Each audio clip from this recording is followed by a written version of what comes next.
نباید بذاری خیال و ارادت ضعیف من واقعا دوست دارم. حتی یاد خاطراتت افتادی. اوری تو اون زندون نشسته و منتظر من. خاطرات گذشته که هیچ. اگه دیگه خود گذشته هم بیاد جلوم وایسه، اون وقت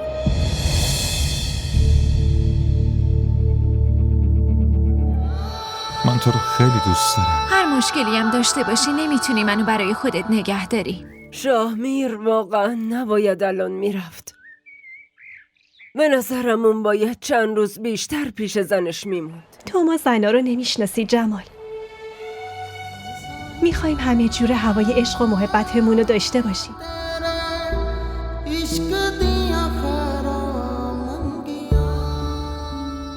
کارتون انجام شد.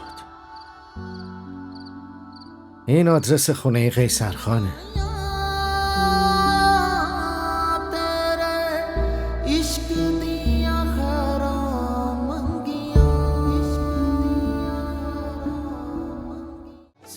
این ویدیو رو لایک کنید، کانالمون رو سابسکرایب کنید تا از سریال های جدیدمون هم آگاه باشید.